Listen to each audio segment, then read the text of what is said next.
Donc ça y est, le mariage qui était protégé par la Convention européenne des droits de l'homme est plus trop protégé aujourd'hui par la Cour. Ben, on peut dire que l'institution du mariage vole en éclats. Clairement, la Cour européenne a estimé que l'existence d'un devoir conjugal au sein du couple viole la liberté sexuelle et l'autonomie, en particulier dans cette affaire de l'épouse qui avait été condamnée à divorce pour faute en raison de son abstinence imposée avec son mari. Il ne s'agit aucunement de forcer l'un ou l'autre des époux à avoir des relations. En aucune manière. Ce qui est problématique dans cette affaire, c'est plutôt la position de principe de la Cour, qui dit que par définition, le mariage, l'engagement du mariage n'implique pas cet engagement-là. Oui. Et là, c'est problématique. Dire qu'il y a des cas, bien sûr, où il est parfaitement légitime, etc., bien sûr. Donc je pense qu'il faut séparer le particulier du général. La Cour là prend une position de principe qui, effectivement, enlève encore un élément central de la définition du mariage. C'est ça, c'est vraiment le cœur de la dernière décision de la Cour européenne des droits de l'homme contre la France, qui a donc condamné la France le 23 janvier 2025. Vous en avez certainement entendu parler parce que la décision a été énormément commentée. Vraiment, toute la presse en a parlé. La France condamnée, le divorce pour faute condamné. On en a énormément parlé, mais est-ce que l'affaire est vraiment grave? Est-ce que c'est une condamnation grave? Ben, disons que ça a une forte portée symbolique parce que ça enlève une nouvelle pierre de l'institution du mariage. La Cour dit finalement, certes, vous pouvez vous marier, mais elle dit explicitement le consentement donc, qui est exprimé lors du mariage n'implique pas un consentement à avoir ensuite des relations charnelles, ou en tout cas, on ne peut pas déduire du consentement exprimé lors du mariage un consentement peut-être automatique à avoir forcément des relations charnelles dans le temps. Et là, c'est un aspect important parce que, d'abord, le mariage, initialement, avait une finalité, qui est la procréation. D'ailleurs, la Convention européenne, l'article 12, reconnaît à l'homme et à la femme, à partir de l'âge nubile, Voilà. le droit de se marier et de fonder une famille. C'est un seul droit, je pense que c'est important de le souligner, c'est un seul droit de se marier et de fonder une famille. Les deux vont ensemble, parce qu'à l'époque, lorsque la Convention européenne a été adoptée, il était évident que le mariage, en fait, n'est que l'institution juridique qui vient accueillir une famille. Et donc, dans un mariage, il y avait quasiment 3 personnes, les 2 conjoints qui se marient, et puis la société. Parce qu'un mariage est un acte public par lequel 2 personnes, 2 conjoints s'engagent mutuellement avec le soutien de la société pour fonder une famille qui, en fait, est la réalité de l'unité, enfin, ce que l'on appelle aussi en droit international la cellule fondamentale de la société, qui est reconnue en droit international. Donc, ça renvoie à toute une conception de la société qui est fondée, en fait, sur la famille, sur le mariage et la procréation. Et c'est pour ça que je faisais de l'ironie en introduction, bien sûr, tout n'a pas volé en éclats, etc. Mais on a vraiment le sentiment que après des décennies, c'est encore un coup de butoir contre une institution. Et moi-même, quand j'étais en droit, les professeurs de droit osaient plus trop parler du mariage comme d'une institution. Donc, vous l'avez dit, l'article 12 dit bien, à partir de l'âge nubile, l'homme et la femme ont le droit de se marier et de fonder une famille, selon les lois nationales. Oui. Et en fait, on constate vraiment que sur les 20, 30 dernières années, la Cour a en fait changé l'interprétation de cet article. Elle a déconstruit. Elle a déconstruit le droit de se marier et de fonder une famille, et elle a aussi complètement bouleversé l'interprétation de la protection de la vie familiale. Je pense que ce qu'il faut retenir, c'est qu'on est passé en fait, d'une conception de la société qui était largement fondée sur la stabilité du mariage et de la famille, à une conception individualiste. Parce que là, c'est clairement au nom de la liberté individuelle, et on peut bien le comprendre, et de la liberté sexuelle, qu'on interdit, que la Cour condamne l'existence d'une obligation au sein d'un couple à avoir des relations charnelles. On peut comprendre, hein, évidemment, opposer toute idée de violence ou de viol au sein du couple. Ce sont 2 choses tout à fait différentes.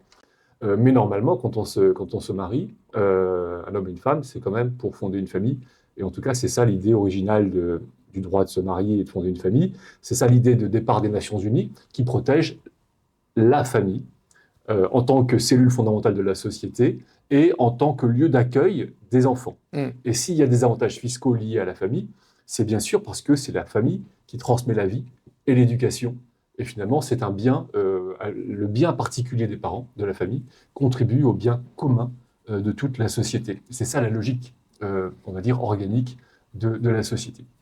Et sous l'effet de l'individualisme, effectivement, eh bien, on a tout déconstruit.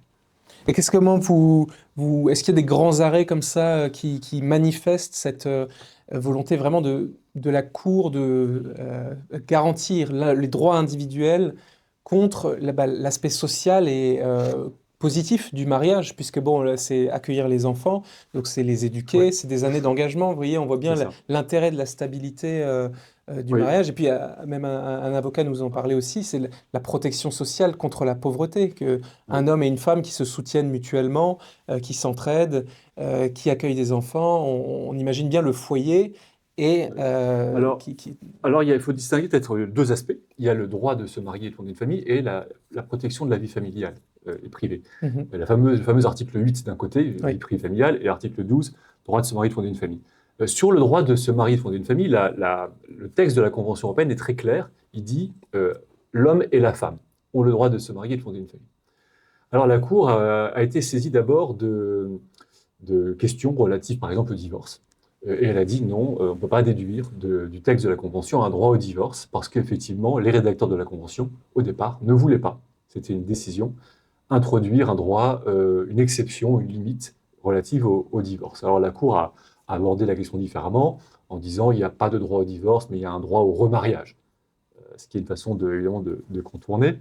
Ensuite, sur la question du sexe des époux, elle a dit, bon, certes, le texte de la Convention dit bien l'homme et la femme, mais bon, on pourrait lire le texte comme n'impliquant pas que l'homme et la femme se marient entre eux. C'est ce qu'a fait la Cour, notamment espagnole, en disant finalement l'homme et la femme, ça veut peut-être dire l'homme avec un homme et la femme avec une femme, ont le droit de se marier. Mais bon, se pose le problème, encore une fois, de fonder une famille. Mais elle a dit, bon, ça, elle ne veut pas l'imposer toutefois. Mais elle a dit, dans le fameux arrêt Goodwin, de 2002, que en fait, l'homme et la femme ne font pas forcément référence à des catégories biologiques. Et là, c'était pour permettre le mariage d'une personne transsexuelle avec une personne non transsexuelle du même sexe. Et là, elle a changé la définition du sexe, en fait. Elle a adopté la définition du genre, en disant, en fait, ça fait référence au genre. Et donc, ça ouvre le droit au mariage pour l'homme et la femme de même sexe, mais suite à une transition de genre. Et là, pour la première fois, on peut dire qu'elle a vraiment séparé d'abord le sexe du genre, et ensuite le mariage de la fondation de la famille. Parce que très clairement, les gens voulaient se marier alors qu'ils ne pouvaient pas fonder de famille. Ça, c'est la première, on va dire, le premier changement important sur l'article 12. Mais ce qu'on peut dire sur l'évolution plutôt de l'article 8, ça veut dire la vie privée et familiale, c'est qu'on a là aussi observé une dilution de la vie familiale.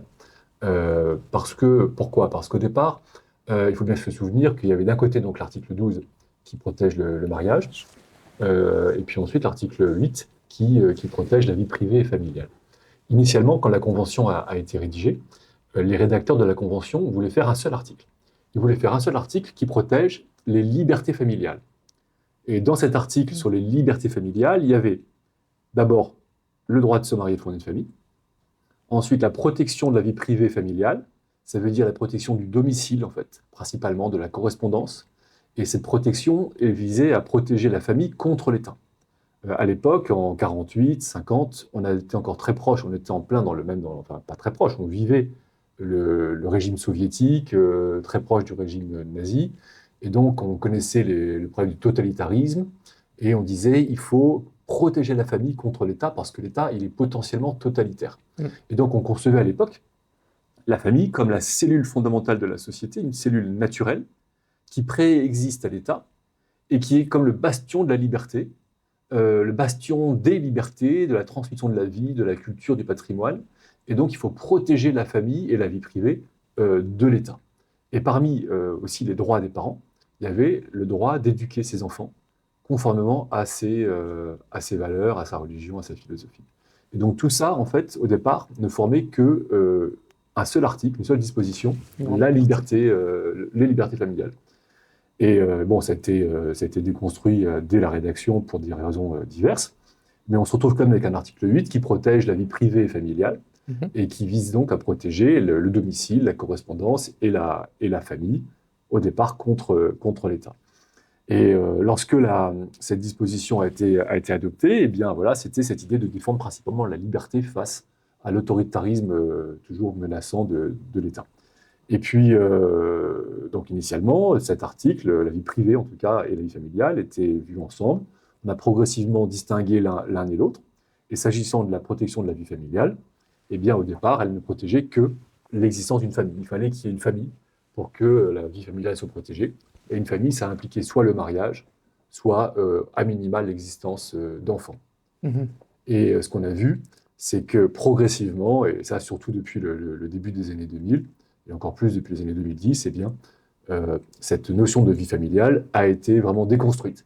Ça veut dire qu'on a dit, finalement, il n'est pas nécessaire d'être marié, il n'est pas non plus nécessaire d'avoir des enfants, et puis pas non plus nécessaire d'être un homme et une femme.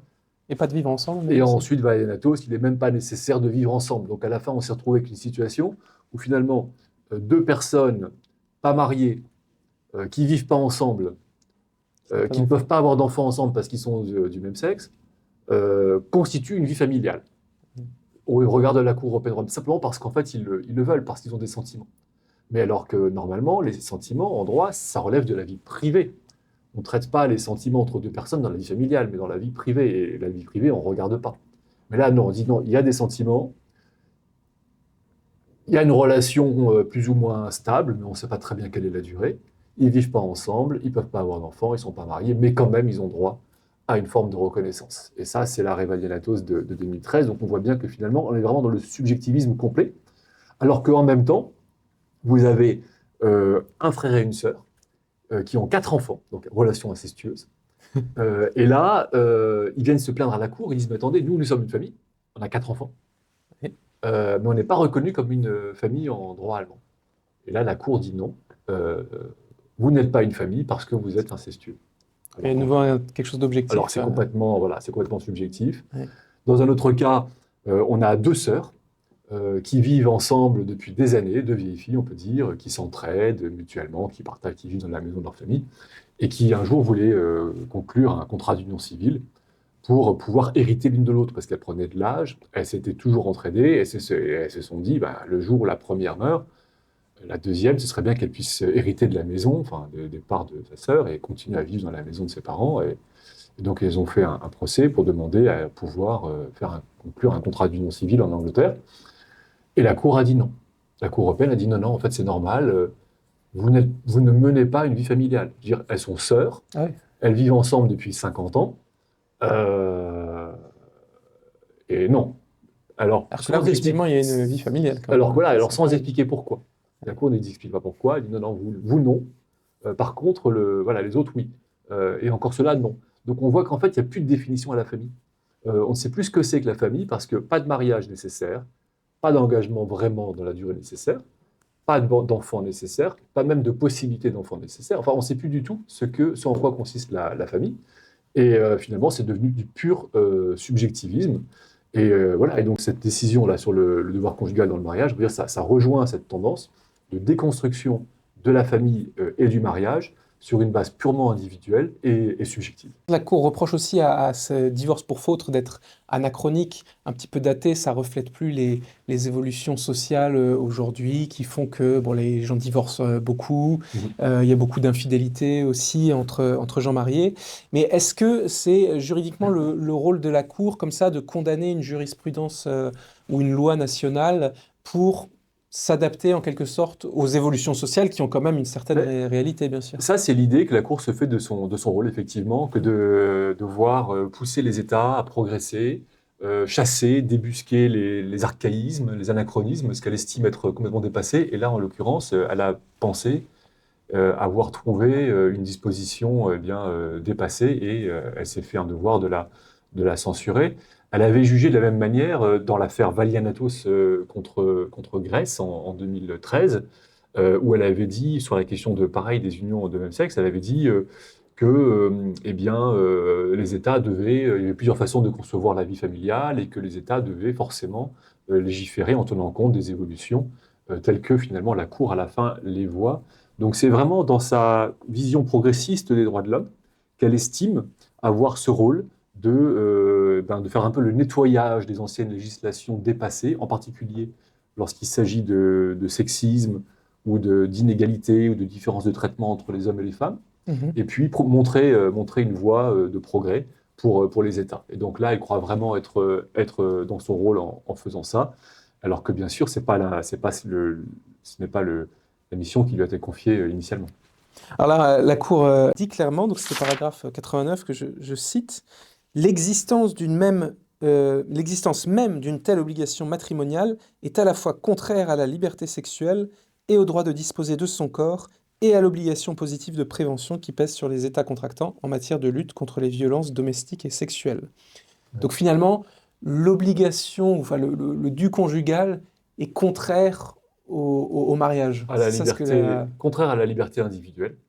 Et donc là, c'est pareil. En fait, on voit très bien qu'il y a un phénomène de réduction des droits de l'homme à la liberté individuelle. Finalement, on aurait pu remplacer la Convention par un seul article sur l'autonomie individuelle. Et donc, effectivement, il y a une réduction. Et on se demande à la fin en quoi consistent les engagements du mariage. Parce que l'engagement, par exemple, de la fidélité. Dans le mariage, on s'engage à la fidélité. Mais on pourrait dire, avec le raisonnement de la CEDH, finalement, la fidélité, c'est contraire à la liberté sexuelle. Oui. Bien sûr, puisque c'est par définition. Par définition, c'est une limite. Et donc, de la même manière, on pourrait demander à la Cour, mais dans ce cas-là, expliquez-nous à quoi correspond la fidélité. Si d'un côté, il n'y a pas d'engagement mutuel réciproque, enfin mutuel exclusif, tout engagement, voilà, donc c'est simplement le culte de la liberté qui est mis en avant. Si on considère que se donner une obligation permanente, c'est contraire à la liberté, en fait, on ruine le principe même de l'engagement. La Cour dit que prendre un engagement, il faut que cet engagement soit renouvelé en quelque sorte. Disons qu'il faut que dans le mariage, l'engagement est renouvelé tous les matins aussi. C'est qu'on se marie un jour et ensuite on se dit oui tous les jours. Oui, mais ça c'est romancé. Non, mais c'est la vérité. C'est qu'on se dit oui tous les jours et donc bien sûr que personne ne doit forcer l'autre à quoi que ce soit. Mais chacun doit être respectueux de l'autre et agir par amour, ça c'est certain. Et donc on ne connaît pas précisément le différend qu'il y a eu dans ce couple, mais je veux dire, moi je comprends qu'on ne puisse pas reprocher forcément à une personne de se refuser, parce qu'il y a tout le contexte de la vie de couple qui peut parfaitement le justifier. D'ailleurs, on peut très bien comprendre qu'une personne se refuse compte tenu de la situation du couple. C'est parfaitement compréhensible. Par contre, je pense que ce qui n'est pas acceptable, c'est de poser un principe en affirmant que, par définition, le consentement du mariage n'implique pas le consentement des relations et que donc il n'y a pas d'obligation. Parce que dans le mariage, il y a quand même cet aspect d'obligation, c'est quand même historique. D'abord, c'est l'une des conditions même de l'existence du mariage en droit canonique, c'est qu'il y a une consommation du mariage, et je crois que c'est même pareil en droit civil, ça veut dire que si vous vous mariez, mais qu'il n'y a pas d'union charnelle ensuite des époux, le mariage n'existe pas en fait. Pourquoi ?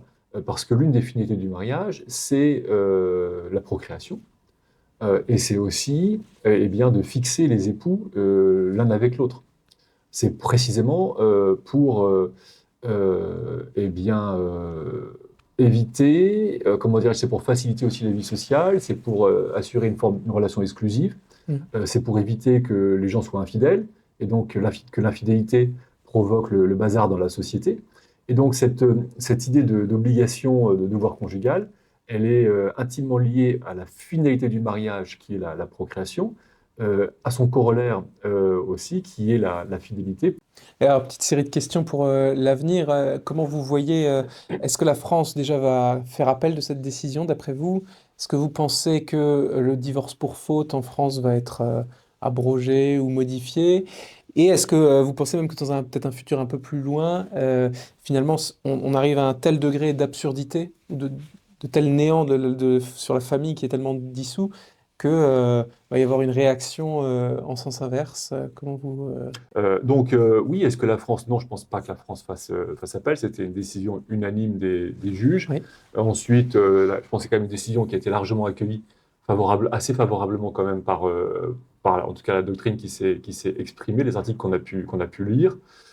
Je pense que la Cour est assez sûre d'elle là-dessus, donc je ne vois pas le gouvernement actuel contester cette décision. La Cour est prise dans une logique de déconstruction individualiste, donc c'est vraiment la puissance de dilution, de dissolution du principe même de l'individualisme sur les institutions sociales. Donc on voit bien que, voilà, je pense que une prochaine étape, ça pourrait être de supprimer le devoir de fidélité au nom de ce même principe de liberté sexuelle. Donc je pense la Cour européenne est dans une dynamique depuis déjà 2 décennies de dilution des institutions, et donc ça va continuer.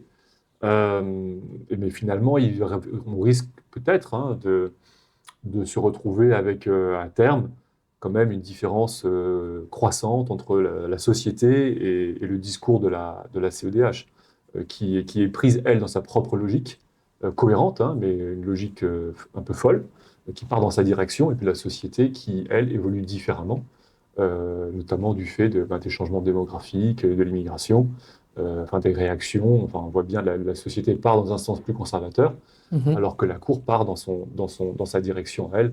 Et là, je pense qu'on va arriver, peut-être, je sais pas, dans 5 ans, quelques années, à un vrai problème. Une rupture. Voilà, je pense que ce sera un fossé flagrant entre les deux. Merci beaucoup, Gregor Pupink. Merci à vous pour votre fidélité pour ce rendez-vous.